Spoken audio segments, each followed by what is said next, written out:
Magandang araw sa inyo mga kadiskarte, mga karakit. Meron akong celebrity buyer. Yes, celebrity. Pero hindi siya basta-basta celebrity.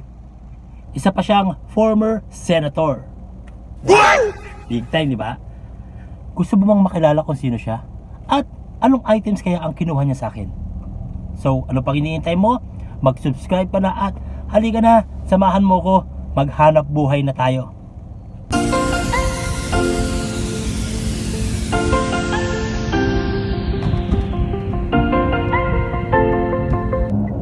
Ayan, so paalis ako ngayon. Pupuntahan ko yung mga items na nabili niya sa akin. At nandun sa stock room ng mother ko. So pupuntahan ko at aayusin ko. So babalutin natin kasi anytime, any moment pwede niyang ipa-deliver yung mga item. So ano mga items na to? Eto, sold Japanese painting, sold art stamps, sold dresser, Japan furniture.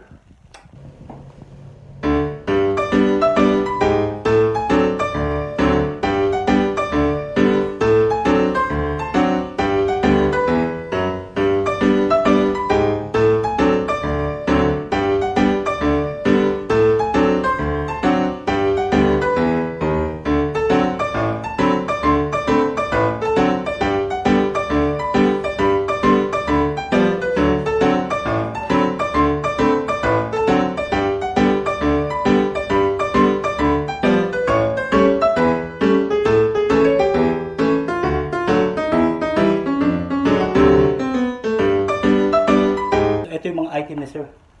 Meron tayong paintings, malaki yan, maganda, dresser, and frame na may collectible stamp sa loob. Yan, so lahat to nakuha namin sa Japan auction.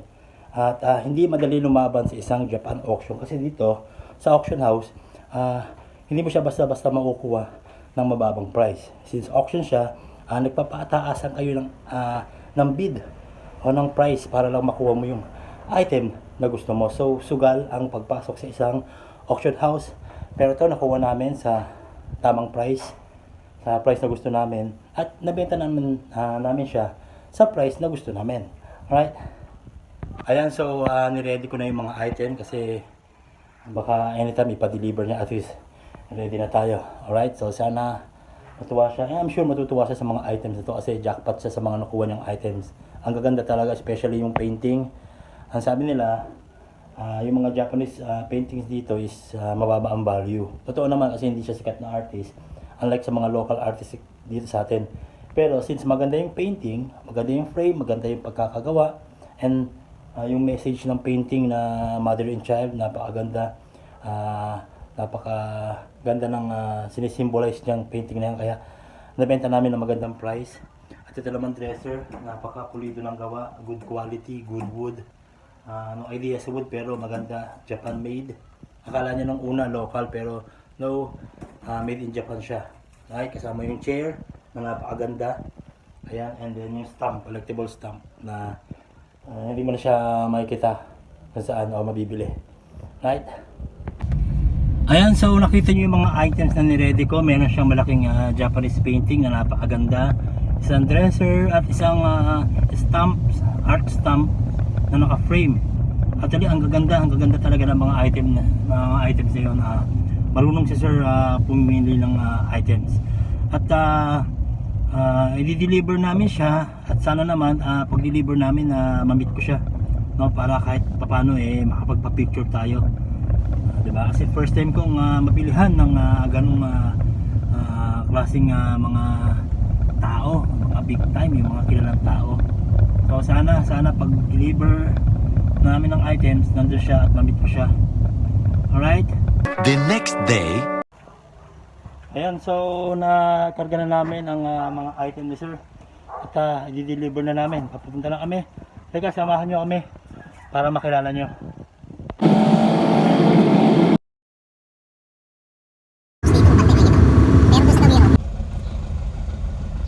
Pwede ka mag-doorbell. Ayan, so nandito na po kami sa location. Medyo natatagal lang kaming makapasok kasi yung guard itatawag muna dun sa client namin. So mahigpit dito, hindi ka basta-basta makakapasok. Kaya antay-antay lang kami. Medyo napaaga kami ng 1 oras. Pero syempre mas okay na yung maaga kaysa late. Right?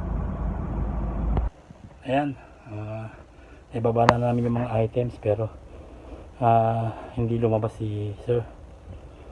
So hintay kami konti kasi hinihintay ko rin yung payment ng items. So sana siya yung lumabas. Alright, so natapos na po ang trabaho natin. Mission accomplished po tayo. Pauwi na po kami ngayon. Ayan, so nakauwi na po tayo. Galing tayo sa location kung saan dineliver ko yung mga items ng ating celebrity buyer. Pagdating doon, medyo siyempre tinimpla ko muna kung pwede ko ba siyang makausap at makapagpaalam kung pwede ko siya ma-feature sa isang vlog ko.